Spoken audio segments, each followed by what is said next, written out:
But when we come to Psalm 23, none of them are there. So it's a fair question to ask, how can you take this element of art and poetry and theology and move it into wilderness when the word wilderness is not there? And it has to do with the culture of pastoralism in Judah's hill country, the place from which David had come. He was a Bethlehem shepherd.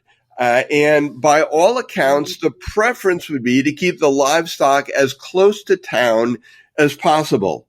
But for a portion of the year, as close to town as possible is where the grain was grown in the agricultural fields during the rainfall cycle that lasts from late fall into early winter.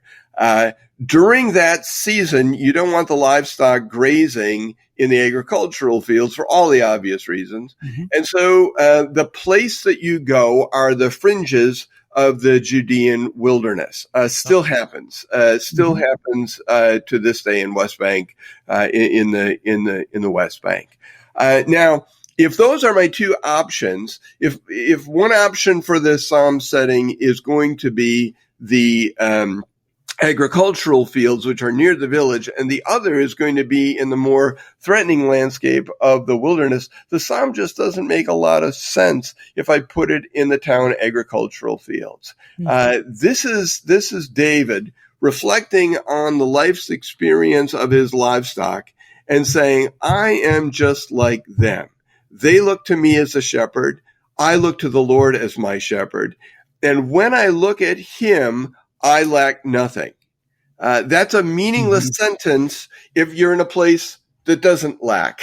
But when you're in the wilderness and you begin to see that this is a place that lacks water, that lacks pasture land, that's filled with dangers, all the way from apex predators to terrain hazards, if it's not home, which is where the psalm eventually takes us back to, then I'm out in the wilderness. Yeah. And suddenly I'm recontextualizing all of this communication against a natural world and hearing David's statement, the Lord is my shepherd, I lack nothing, even as he's looking into a landscape that lacks everything that you would need to be able to say that by all other accounts. Yeah, I mean, that difference is huge. You go from a complete, like the normal picture is just a complete landscape of grass, right? The sheep are sitting on the grass, they're ready to eat it, and the shepherd's just kind of there just as a bonus, right? The shepherd, eat that grass, right? But the actual image is it's in the wilderness. There's no grass everywhere, right? The shepherd has to lead them to the grass, which could be miles upon miles away. And without the shepherd, the sheep die. It's simple as that. And it just completely changes everything. Couldn't part of the problem be the way that we define wilderness?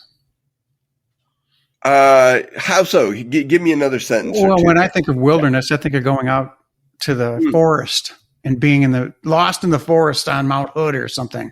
Yeah, great. Sure. Yeah, no, I mean, it's a part of our American heritage, right? The Wilderness Protection Act of 1964 defined a specific type of national land set aside, and it was defined in a way that allows it to be the Everglades, the wilderness of the American West, the mountain wilderness of the American West, or desert spaces. I mean, it can have all of those different meanings for people. But in the biblical world, in the vocabulary of the authors and poets of the Bible, it has a much more restricted sense, because it's not talking about a forested place. It's essentially talking about a rugged, dry landscape, where you cannot grow food, where you really would struggle to live permanently, unless you had strong national support. It's a place you traveled only when you had to. It is a very, very different type. Now, I want to say that there are many different nuances to the flavor of wilderness in the Bible, from the wilderness of Sinai to the wilderness of Zin to the wilderness of Paran, Judean wilderness. Each of those formal place labels means that space is a little different than the one next to it, even though we might put them all in that large category of wilderness. But in general, the idea of wilderness is going to move towards a rugged, harsh, dry landscape, very different than maybe what I think of it if I think of an American wilderness. When I went to seminary, I was taught to interpret the Bible historically, literally, grammatically. Are you saying that we should add another characterization of the Bible to interpret it geographically, or is that too much? Yeah, I am very cautious about playing around with the language of hermeneutics, lest someone begin to hear me say, and I want to be very clear about this.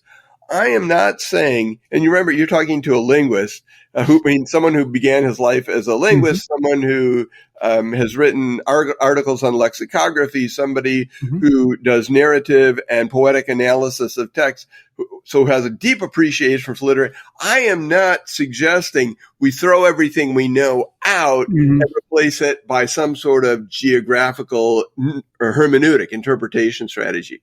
I'm simply saying that we have elements of communication that we are not fully honoring because we're not giving them their due in the interpretive process.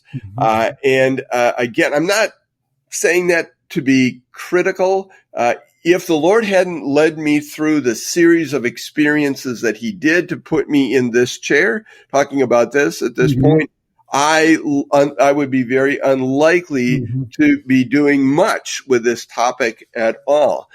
So my vision is to not replace something that's out there, but to say, let's add another element to our reading and interpretation of Scripture. Now, what I find very interesting is that there are actually Bible study methods, and I meet folks who use them at Jerusalem University College, that mark formally in their Bibles the geography.